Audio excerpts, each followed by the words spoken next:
Vedanta society ছাড়া যদি international Vedanta সোসাইটিকে ভগবান সৃষ্টি না করতেন তবে কিন্তু তার কোনো অসুবিধা ছিল না, কিন্তু তিনি করলেন।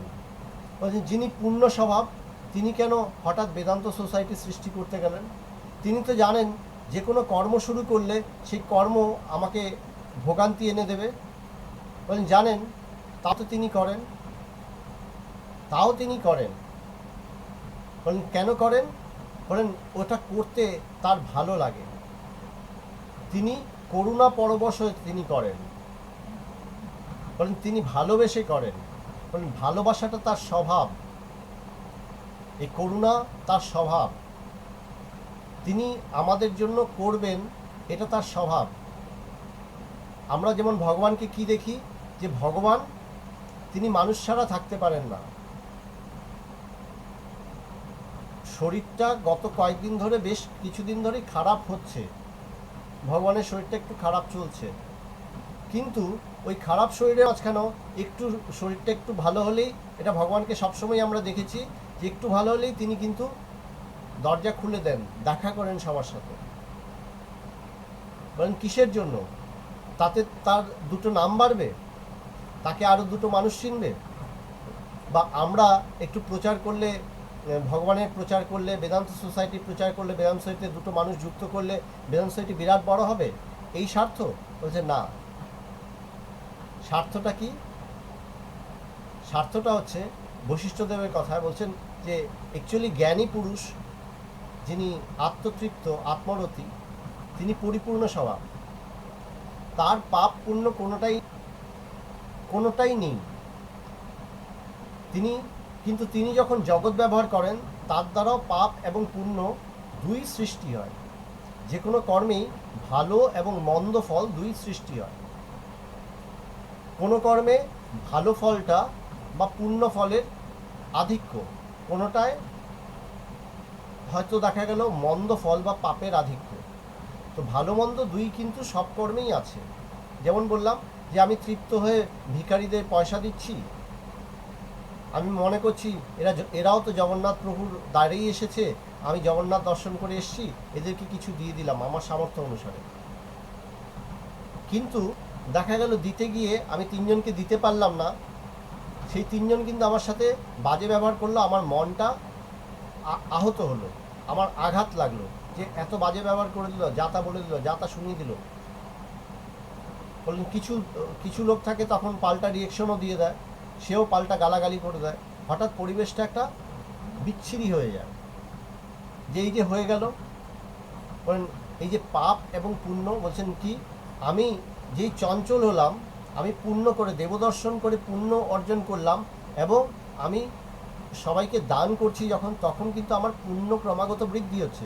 কিন্তু যেই আমাকে কেউ আঘাত করলো, আঘাত করার সাথে সাথে আমি যেই সেটাতে রিয়েকশন দিয়ে দিলাম, আমিও ঝগড়া শুরু করে দিলাম, আমি কিন্তু যা পুণ্য অর্জন করেছিলাম সমস্তই কিন্তু আমার জলাঞ্জলি হয়ে গেল, সেখানে কিন্তু সেটা নষ্ট হয়ে গেল। এগুলো প্র্যাকটিক্যাল কয়েকটা গল্প শোনাচ্ছি ভগবানের জীবন থেকে, আজকে ভগবানের জীবনের কয়েকটা গল্প শোনাচ্ছি, এই কথাগুলো তাহলে বোঝা যাবে। একবার বেশ কয়েক বছর আগের কথা, তখন আমি বিরাটিতে থাকতাম ভগবানের সাথে, আমি প্রজ্ঞানন্দজি, আমরা বিরাটিতে থাকতাম ভগবানের সাথে, 2002-03 এরকম পিরিয়ড হবে। ভগবান বললেন আমি কালীঘাট মন্দির দর্শনে যাব। তো আমরা একটা টাটা সুমো ভাড়া করলাম, বেশ কিছু জন মিলে ভগবানকে সঙ্গে নিয়ে আমরা কালীঘাট দর্শনে আসলাম। ভগবান আগেই আমাদের বললেন কালীঘাটের পাণ্ডাদের কিন্তু খুব উৎপাত আছে রে, একটু সাবধান থাকবি। তা আমরা একটা জায়গায় গেলাম, তো এক পাণ্ডা আমাদের ধরলো, বলল মায়ের দর্শন করিয়ে দেব, আমাকে টাকা পয়সা নিয়ে আপনারা কিচ্ছু ভাবতে হবে না, যা দেবেন তাই। তো আমরা বললাম যে ঠিক আছে, আমরা 251 টাকার পুজো দেব।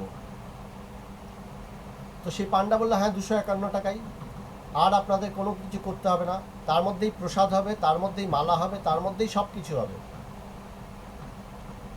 এবং আমরা তখন স্পষ্ট তাকে বললাম এরপরে কিন্তু আর আপনাকে কিছু পয়সা দেবো না, দিতে হবে না। তো বলে না, ওর মধ্যেই আমার দক্ষিণাও, মন্দিরের দক্ষিণা, সমস্ত কিছুই আছে। সেই লোকটা আমাদের খুব যত্নের সাথে নিয়ে গেল, প্রচুর ভিড়ের মাঝখানেও সে ওই ফাঁক দিয়ে আমাদেরকে ভেতরে নিয়ে গেল, ভগবানকে নিয়ে গেল এবং খুব সুন্দর করে দর্শন করালো, পুজো করালো। আমরা চলে আসলাম। বাইরে যখন দোকানে এসে বসেছি, আমাদেরকে বলছে চা খান। চা খাওয়ার পরে, চা শেষে চায়ের পয়সা দেওয়া হলো, তখন সেই পান্ডা 5,000 টাকা চাইছে। যাওয়ার আগে কিন্তু কথা হয়েছিল যে 251 টাকার বেশি দেওয়া হবে না। ভগবান দর্শন এত ভালো হয়েছে, ভগবান খুশি হয়ে তাকে 500 টাকা দিয়েছেন। সে বলছে না না, 500 টাকা কি দিচ্ছে, আপনি আমাকে 5,000 টাকা দিন, এত ভালো করে দর্শন করিয়েছি। তো তখন তাকে আমরা তর্ক করতে গেছি, তোমার সাথে তো পরিষ্কার কথা হয়ে গেছিল যে আমরা 251 বেশি দেব না, এবং তুমি তখন কথা দিয়েছিলে 251 বেশি তুমি একটা টাকাও নেবে না, চাইবে না। এখন তুমি বলছো 5,000 টাকা। ভগবান বললেন দিয়ে দে টাকা, টাকা দিয়ে দে, মায়ের দর্শনটা খুব ভালো হয়েছে, মনটাকে নষ্ট করবি না। টাকাটা দিয়ে আমরা গাড়িতে করে চলে আসলাম। ভগবান নিজের তৃপ্তিটাকে নষ্ট করলেন না। ভগবান কিন্তু শান্ত, স্থির। তা একটা জিনিস কি, কতগুলো জিনিস শেখার আছে। যেমন বললাম যে মন্দির থেকে বেরোলাম, আমি যদি এখন চঞ্চল হয়ে তার সাথে তর্ক করে, ঝগড়া করে একটা অশান্তি করতাম, তাহলে কী হতো, বলে যে দর্শনে যে পুণ্য অর্জন হয়েছিল সেটা নষ্ট হয়ে যেত। তো বশিষ্ঠদেব বলছেন জ্ঞানী পুরুষ, যে আত্মরতি পুরুষ, রামচন্দ্রকে বলছেন তার তো পাপ পুণ্য দুটোর কোনোটাই নেওয়ার উপায় নেই। বলে হ্যাঁ, তার নেওয়ার উপায় নেই, তবে তার পাপ পুণ্য কী হয়, বলে তার পাপ এবং পুণ্য অন্যরা পায়। যে সেই জ্ঞানীর সেবা করে, বলেন সে তার পুণ্যের ভাগটা পায়। যে তার অবমাননা করে, অশ্রদ্ধা করে, যে তাকে মানে না, সে তার পাপের ভাগটা পায়। তাই কি বলছেন, তার নিজের তো, তিনি ভগবান তো পূর্ণস্বরূপ, তার তো কোনো অভাব নেই। তবে আমরা বেদান্ত সোসাইটির প্রচার কেন করব, দুটো লোক বেদান্ত সোসাইটিতে কেন নিয়ে আসার চেষ্টা করব, বলে আনলে পরে আমার লাভ। লাভটা কোথায়, বলে আমি পুণ্যের ভাগী হব। এবার বিজ্ঞানটা, এটা গেল স্থূলভাবে বলা, এবার বিজ্ঞানটা বলছি। ভগবান শ্রীকৃষ্ণ গীতায় বলছেন যে আমি যখন যেভাবে কর্মটা করব, একটু এই কথাটাও একটু স্থূলভাবেই বলা, যে আমি যখন যেভাবে কর্মটা করব সেই অনুসারেই আমি ফলটা প্রাপ্ত হই। কীরকম বলছেন, আমি একজনকে ধর্মের পথে এগিয়ে দিলাম, ঈশ্বরের পথে এগিয়ে দিলাম, তখন সেটা আমার পূর্ণরূপে গণ্য হয়, সেটা আমাকেও সাহায্য করে। কাউকে আমি ধর্মের পথে বাধা দিলাম, বাধা সৃষ্টি করলাম, তাকে আমি সরিয়ে নিলাম ঈশ্বরের পথ থেকে, ভগবানের কাছ থেকে সরিয়ে নিলাম, এমন বিরূপ কিছু কথাবার্তা বলে, তবে কিন্তু আমার পাপের সৃষ্টি হলো। তাই এই কথাগুলোকে, এই ব্যবহারগুলোকে আমাদেরকে খুব মনে রাখতে হবে, মাথায় রাখতে হবে, খুব সুন্দরভাবে। বলছেন জগৎ কেমন, ভগবান একটা কথা বলতেন, বলেন ট্র্যাপিজের খেলা দেখেছিস তো, দেখবি সার্কাসে দেখা যায় যে একটা রশির উপর দিয়ে ব্যালেন্স করে একজন সুন্দরভাবে হাঁটছে, হাতে একটা লম্বা লাঠি নিয়ে ট্র্যাপিজের মধ্যে ওই রশির উপর দিয়ে হাঁটছে নিজেকে ব্যালেন্স করে, এবং রশির উপরে সে নাচছে, সব কিছু করছে। বলে ওই যে ব্যালেন্স করছে, বলে এই সংসার বা এই যে এই সংসারে থেকে, এই দেহ ধারণ করে আমার যাবতীয় যে আমি কর্ম করি, সমস্ত কাজকর্ম করি, সব কিন্তু খুব সাবধানতার সাথে করতে হয়। এখানে যা কিছু ভুল হবে সমস্ত ফল আমি পাবো, যা কিছু ঠিক হবে সমস্ত ফল আমি পাবো। বলে মৃত্যুর পরে পাবো না এই জন্মেই পাবো, বলে মৃত্যুর পরে নয়, তুমি যা হবে সব এখানেই পাবে। মৃত্যুর পরে কি হচ্ছে তা তো তুমি জানো না। তা এখন আমাদের মনের মধ্যে অনেক সময় প্রশ্ন আসে, এই যেমন এখন পশ্চিমবঙ্গে বার্নিং টপিক হচ্ছে যে কোটি কোটি টাকার রহস্য উদ্ধার। হ্যাঁ, যে তো এই যে যারা চুরি করে তারা তো ভালো থাকে, বলে না, ভালো থাকে না, ভোগ তাকেও করতে হয়। অনেক সময় কি হয়, বাইরের চাকচিক্য দিয়ে আমরা ভেতরটাকে জানতে পারি না। তারা বাইরে এমন চাকচিক্যভাবে থাকে যে সে ভেতরটাকে সে বুঝতেই দেয় না। সে দেখায় সে অনেক ভালো আছে, বাস্তবিক কিন্তু সে মোটেও ভালো নেই। ভালো কে থাকে?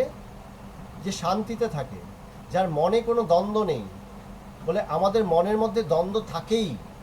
যদি আমি কারোর সাথে প্রতারণা করি, যদি আমি কারোর মন্দ চেয়ে থাকি, সেই সেই এফেক্টটা কিন্তু, তার ছায়াটা কিন্তু আমাকে ডিস্টার্ব করবেই, আমাকে জ্বালাবেই। আমাকে কে, আমি কখন নিশ্চিন্ত থাকব? যখন আমি স্থির, আমি সবার জন্য ভালো চেয়েছি, সবাইকে ঈশ্বরের পথে এগিয়ে দিয়েছি। তাই ভগবান একটা কথা বলেন, রোজ বেদান্ত প্রচার করবে, রোজ বেদান্ত চর্চা করবে, রোজ বেদান্ত প্রচার করবে। রোজ তুমি করো, কাউকে না কাউকে কিছু না কিছু শোনাও।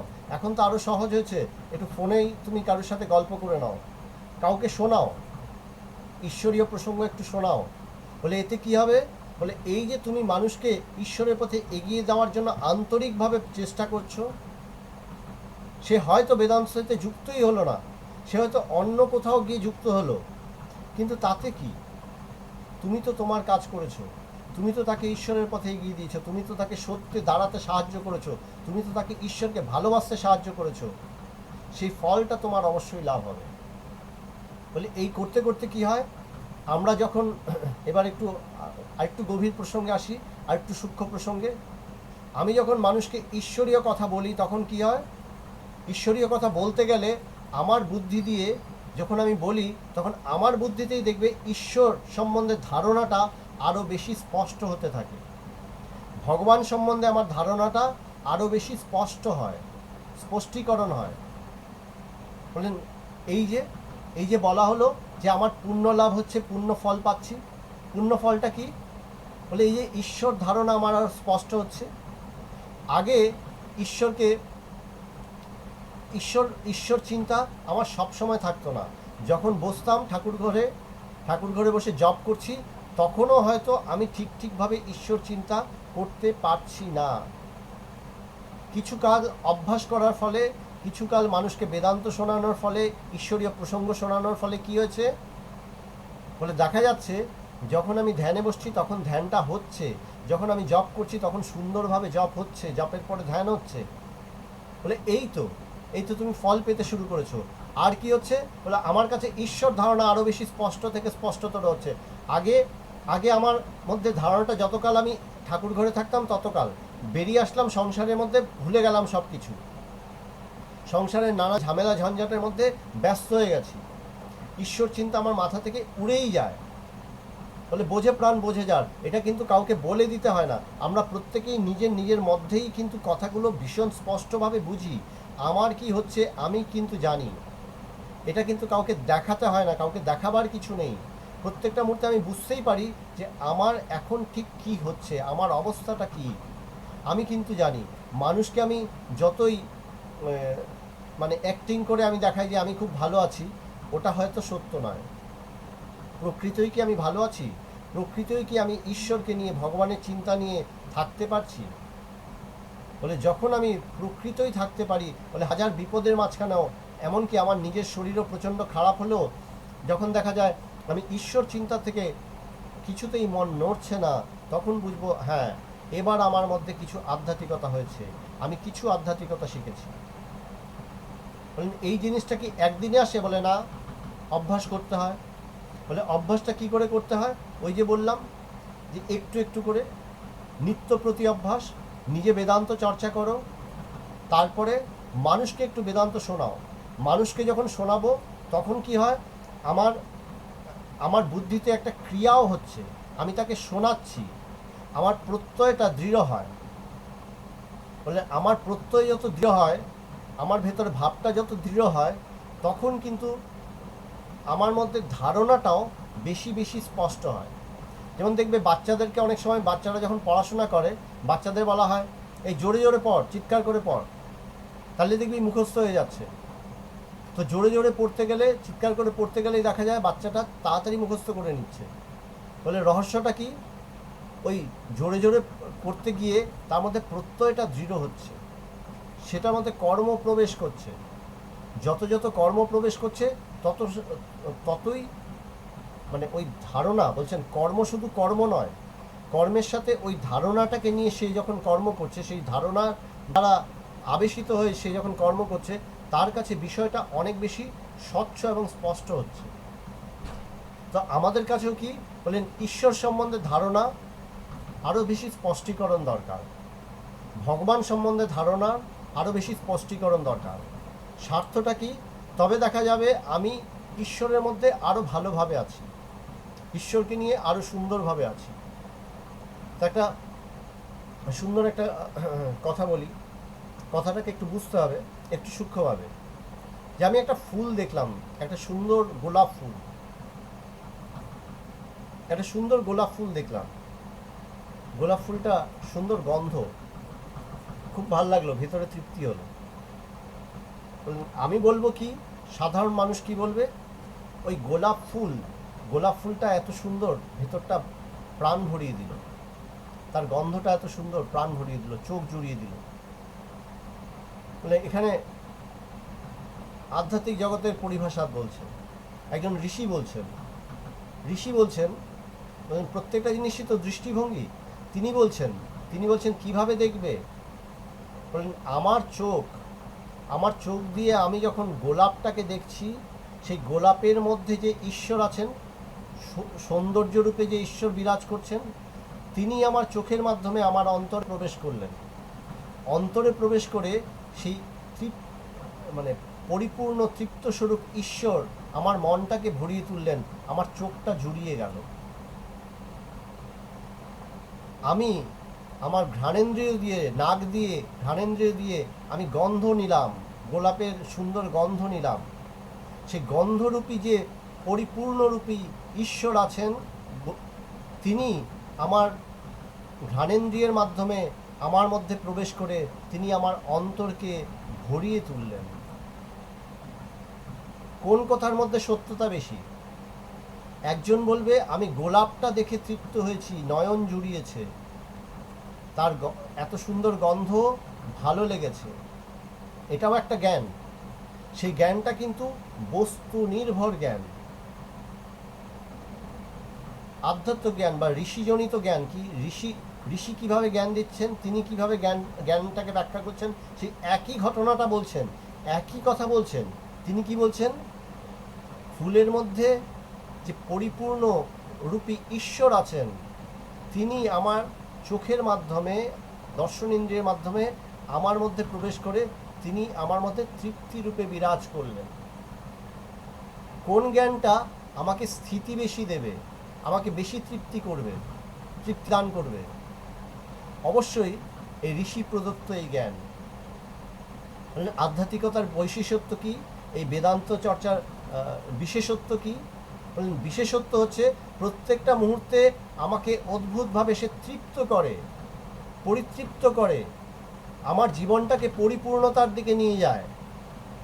আমি বস্তু নির্ভর, ইন্দ্রিয় নির্ভর, আমার নিজের বুদ্ধি নির্ভর, আমার নিজের সংকীর্ণ জ্ঞান নির্ভর হয়ে যখন আমি জগৎ ব্যবহার করি, তার মধ্যে কি আমি উপভোগ করি না?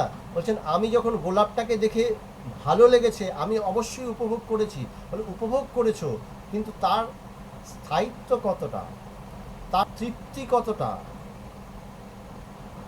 ঋষি নির্ভর এই জ্ঞান, ঋষি প্রদত্ত এই জ্ঞানের উপরে নির্ভর করে তুমি যখন গোলাপটাকে দেখবে তোমার তৃপ্তিটা অন্যরকম, তার স্থায়িত্ব বেশি, তোমার অনুভূতিটা অন্যরকম, অনুভূতির মাত্রা অনেক বেশি।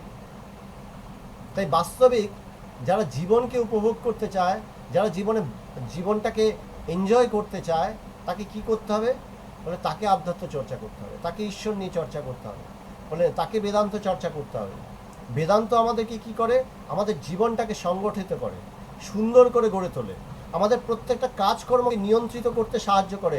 আমরা বেশিরভাগ কাজ আবেশিত হয়ে করতে থাকি, সংসারের আবেশে কাজ করছি, একটা রোবটের মতন কাজ করছি। প্রত্যেক দিন সকালবেলা ঘুম থেকে উঠলাম, খেতে হবে, রান্না করতে হবে, এই করতে হবে, তারপর বাজার দৌড়াতে হবে, কাজে যেতে হবে, চাকরিতে যেতে হবে, ব্যবসায় যেতে হবে, এই করতে হবে, সেই করতে হবে, আমরা ছুটে যাচ্ছি আবেশিত। এক সংসারে সত্যত্ব বুদ্ধি ধারণা করে সেই আবেশে আমরা সমস্ত কিছু করে চলছি। মেশিন বোধ, ভাববার বা উপভোগ করবার অবকাশও যেন নেই। সেখানে বেদান্ত আমাদেরকে নূতন করে শেখাচ্ছেন, বলছেন প্রত্যেকটা মুহূর্তে এক ঈশ্বরী আছেন, সর্বস্ত্র ঈশ্বরী আছেন, সমস্ত কিছুর মধ্যে তিনি অনুস্যূত হয়ে আছেন। কি সুন্দর, কি সুন্দর কথা। ভগবান শ্রীকৃষ্ণ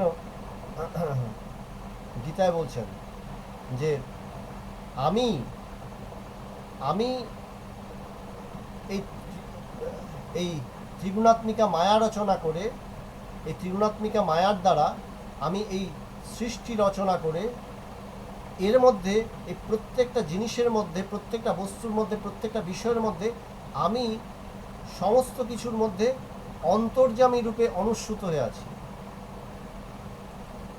সেই অন্তর্যামী রূপী ঈশ্বরকে কি তুমি জানবে না?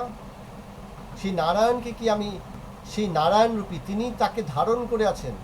বলে গোলাপের সৌন্দর্যকে কে ধারণ করে আছে? গোলাপের সৌন্দর্যকে কে সৌন্দর্য দান করেছে? আমরা যেমন সামনে দুর্গাপূজা আসছে, হ্যাঁ, যেমন বলা হয় যে অসুর বধ করতে হবে, মহিষাসুরের সাথে পারা যাচ্ছে না, সমস্ত দেবতারা ত্রস্ত, তারা মহিষাসুরের সাথে যুদ্ধ করে পারছে না, সবাই ছুটেছেন সেই ত্রিদেবের কাছে, ব্রহ্মা বিষ্ণু মহেশ্বরের কাছে। তখন তারা কি করলেন? তারা তাদের যে সত্য অংশ, তেজ অংশ, সেইখান থেকে তারা দেবী দুর্গার সৃষ্টি করলেন। তারা তাদের সার দিয়ে সৃষ্টি করলেন। ইন্দ্রের প্রধান যে অস্ত্র, সেই বজ্র তিনি দান করলেন দেবী দুর্গাকে। মানে প্রত্যেক দেবতা তার সার, তার সমস্ত কিছুই দেবী দুর্গাকে দান করলেন। এই যে সমস্ত পুঞ্জীভূত তেজ অংশ দ্বারা দেবী দুর্গার সৃষ্টি হলো, এইভাবে পুরাণে বর্ণনা করা হয়েছে। তো একই জিনিস, একই ভাব, একই কথাটা বলা হচ্ছে যে প্রত্যেকটা বস্তু কি, প্রত্যেকটা বস্তু বাস্তবে কি বলেন, সেই মানে সেই ঈশ্বর বা নারায়ণী সেইটার মধ্যে অনুস্যূত হয়ে আছেন, সেই বস্তুটার সারটাকে ধারণ করে আছেন। একটা গোলাপের সৌন্দর্যকে অন্তর্যামী-রূপী ঈশ্বর সেই সৌন্দর্যকে সেখানে বিধান করেছেন, সেখানে তিনি গন্ধ বিধান, সুন্দর গন্ধ বিধান করেছেন। বলেন তুমি উপভোগ কাকে করছো, গন্ধ না সেই সৌন্দর্য, সেই রূপ সৌন্দর্য? বলে বাস্তবিক তুমি ঈশ্বরকেই অনুভব করছো, কিন্তু তুমি তোমার নিম্ন চেতনার দরুন, বস্তু নির্ভর চেতনার দরুন তুমি ঈশ্বরকে না বুঝে তুমি বলছো কি তুমি গোলাপ ফুলটাকে উপভোগ করলে। বলে হায় রে তোমার বুদ্ধি, বলে তোমার ভ্রমিত বুদ্ধি, এই তোমার ভ্রমিত বুদ্ধি এ দূর হোক। বলেন তাই গুরু আশীর্বাদ করেন যে তোমার এই ভ্রমিত বুদ্ধি, সীমিত বুদ্ধি, স্থূল বুদ্ধি এটা দূর হোক। তুমি সব কিছুর পেছনে সেই সত্যকে লাভ করো, সত্যকে জানো। সেই সত্যস্বরূপ ঈশ্বরই সমস্ত কিছুর মধ্যে অনুস্যূত হয়ে আছেন, সমস্ত কিছু হয়েছেন। এমনকি তিনি তোমার মধ্যে, আমার মধ্যেও তিনিই আছেন। সেই সত্যস্বরূপ ঈশ্বরই আছেন, যাকে আমরা বেদান্তের পরিভাষায় পরমাত্মা বলি। সেই পরমাত্মাই আমাকে ধারণ করে আছেন। আমার এই দেহ, মন, বুদ্ধি, অহংকার সমস্ত কিছুকে কে ধারণা করেছে? আমার পঞ্চ ইন্দ্রিয়কে কে ধারণা করে আছেন? সেই ঈশ্বরই ধারণা করে আছেন। ঈশ্বর কি বলছেন? ভগবান শ্রীকৃষ্ণ কি বলছেন? আমি এই মায়া রচনা করেছি, এই পঞ্চভূত, পঞ্চমহাভূত বা যে পঞ্চমহাভূতকে আমরা ব্যবহার করি আমাদের পঞ্চ জ্ঞানেন্দ্রিয়ের সাহায্যে এবং পঞ্চকর্মেন্দ্রিয়ের সাহায্যে। বললেন এই পঞ্চমহাভূত, পঞ্চ ইন্দ্রিয়, তার 5 গুণ, বললেন এই সমস্ত কিছু আমি সৃষ্টি করেছি। সেই সাথে আমি মন, বুদ্ধি, অহংকার সৃষ্টি করেছি। এর ফলে কি হচ্ছে?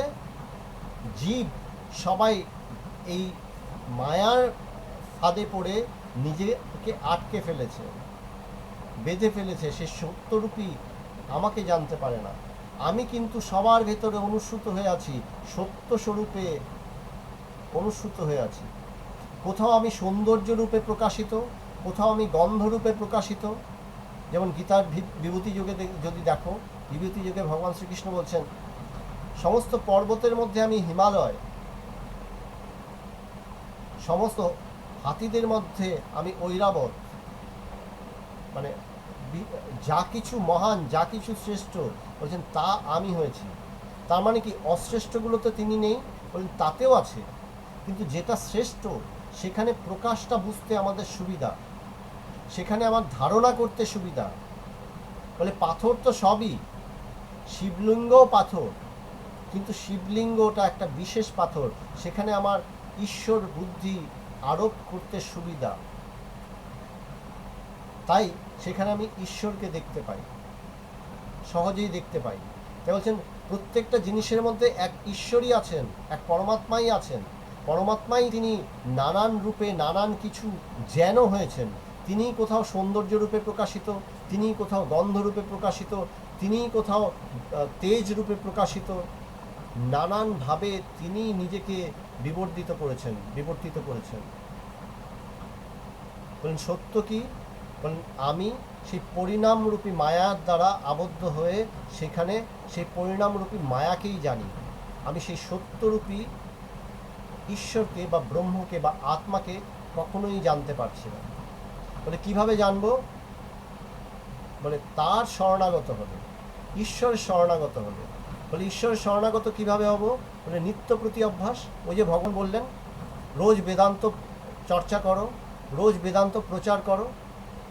ছোট্ট ছোট্ট এই অভ্যাসগুলো, এই ছোট্ট ছোট্ট এই অভ্যাসগুলো করতে করতে দেখা যাবে আমি একসময় আস্তে আস্তে হয়ে উঠেছি।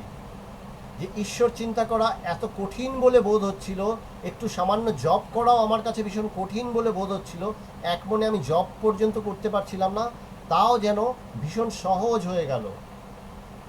আমি সারাটা দিন 24টা ঘন্টা ঈশ্বরকে নিয়ে থাকি। ঠাকুর রামকৃষ্ণদেবের একটা গল্প দিয়ে আজকে আলোচনাটা শেষ করব। ঠাকুর বলতেন, ঠাকুর একবার গল্প শুনিয়েছিলেন, জানিস ও দেশে লোকেরা অনেক পরিশ্রম করে ক্ষেতের মধ্যে জল আনে, অনেক পরিশ্রম করে জল আনে। জলটা যাতে খেতে থাকে, ফসল ফলাতে হবে তো ধান চাষে প্রচুর জল লাগে, মাটিটা কাদা কাদা থাকতে হয়। তো কি করতে হবে? জলটা ধরে রাখার জন্য তারা আল দেয়। প্রচুর পরিশ্রম করে জল এনেছে, আল দিয়েছে, আল দিয়ে বেঁধে দিয়েছে যাতে জলটা থাকে। কিন্তু আলের মধ্যে ঘোগের বাসা আছে, মানে গর্ত আছে, জল সব বেরিয়ে যাচ্ছে। বলে আমাদেরও তেমনি তাই।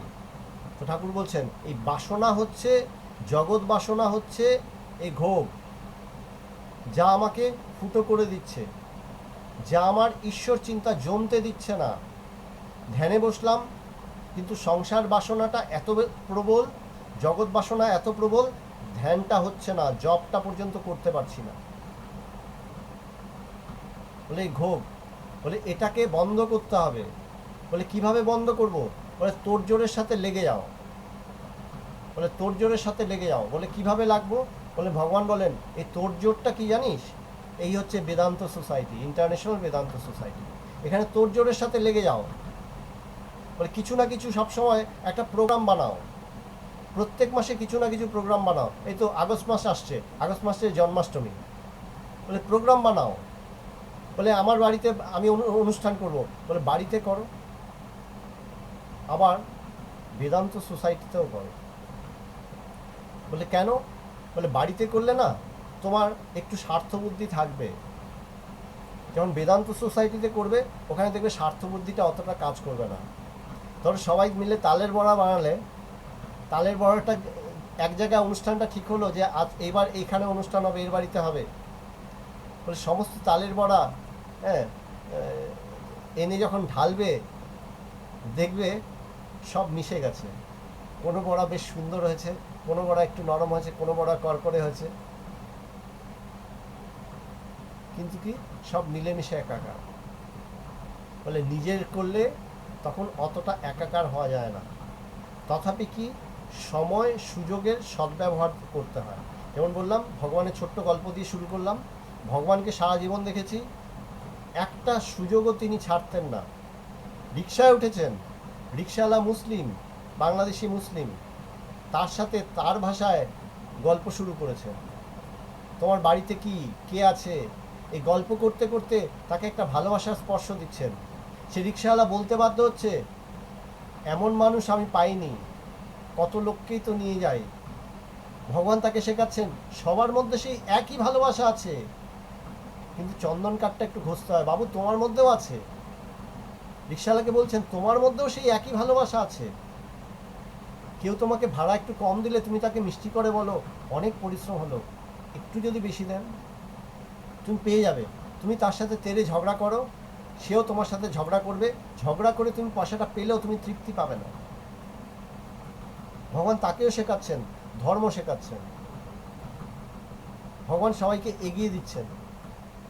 বললেন এই যে এই ছোট্ট ছোট্ট সুযোগগুলোকে ব্যবহার করা। ভগবান এটা কেন করলেন? বললেন আমাদেরকে শেখানোর জন্য। এই গল্পটা কেন শেয়ার করলাম? আমরা সবাই যাতে এই জিনিসটা শিখি, কিভাবে করতে হয়, প্রত্যেকটা দিন কিভাবে চালনা করতে হয়। বলছেন এই জগৎ, এই সংসার ব্যবহার করা খুব বুদ্ধিমানের কাজ।